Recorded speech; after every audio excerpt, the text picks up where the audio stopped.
Siragadikka serial நேயர்கள் அனைவருக்கும் வணக்கம். நம்ம ரோகிணியை கூடிய சீக்கிரம் வீட்டை விட்டு எல்லாருமா சேர்ந்து அடிச்சு துரத்தணும் அப்படின்னு நீங்கள் நினச்சிங்கன்னா இந்த வீடியோக்கு ஒரு லைக் போடுங்க. ரோகிணியை பற்றின சின்னதாக ஒரு விஷயம் வெளியே வந்ததுமே நம்ம விஜயா அவங்களோட ருத்ர தாண்டவத்தை ஆட ஆரம்பிச்சிட்டாங்க. ரோகிணி, என்ன நடக்குது இங்கே? அவர் சொல்கிறதெல்லாம் உண்மைதானா? அப்போ ஃபாரின்லேருந்து உனக்கு மாமாவும் இல்லை, உன் அப்பனும் இல்லையாங்க அப்படிங்கிற மாதிரி கேட்குறாங்க.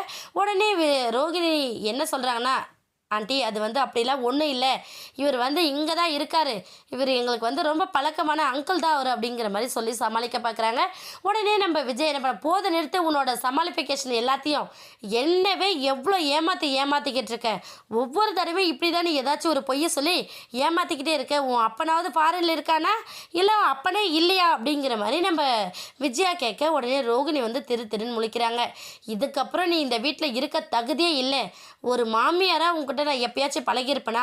உன்னை சொந்த பொண்ணு மாதிரி தானே பார்த்துக்கிட்டேன், என்கிட்ட ஒரு வார்த்தை கூட நீ உண்மையை சொல்லலை அப்படிங்கிற மாதிரி நம்ம விஜயா சத்தம் போடுறாங்க. இன்னொரு பக்கம் நம்ம ரோகிணி என்ன நினைக்கிறாங்கன்னா, ஆண்டி இவ்வளோ சத்தம் போடுறாங்க, ஆனால் மனோஜ் ரொம்ப சைலண்ட்டாகவே இருக்கான் பாரு அப்படிங்கிற மாதிரி நம்ம ரோகிணி ஒரு பக்கம் நினைக்க, நம்ம மனோஜ் அப்படி தான் நிற்கிறாரு. ஏன்னா அம்மா வாக்கு தான் வேத வாக்கு அப்படிங்கிற மாதிரி நம்ம மனோஜ் நிற்கிறாரு.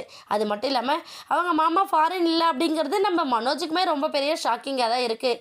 இதனால் நம்ம விஜய் என்ன பண்ணாங்கன்னா, நம்ம ரோகிணியை கழுத்தை பிடிச்சி வெளியே தள்ளிடுறாங்க. இன்னொரு பக்கம் ரோகிணி ஆண்டி ஆண்டி என்னை மன்னிச்சிருங்க, வேண்டாம் வேண்டான்னு சொல்ல கேட்காம நம்ம விஜய் கழுத்தை பிடிச்சி வெளியே தள்ளிடுறாங்க. இதுக்கப்புறம் நம்ம ரோகிணி என்ன பண்ண போகிறாங்க, நம்ம மனோஜ் மன்னிச்சு ஏற்றுக்கு வரா, இல்லை ரோகிணி பற்றின சில மர்மமான விஷயங்கள் எல்லாத்தையும் நம்ம முத்து வெளிக்கொண்டு வர போகிறாரான்னு வெயிட் பண்ணி பார்க்கலாம்.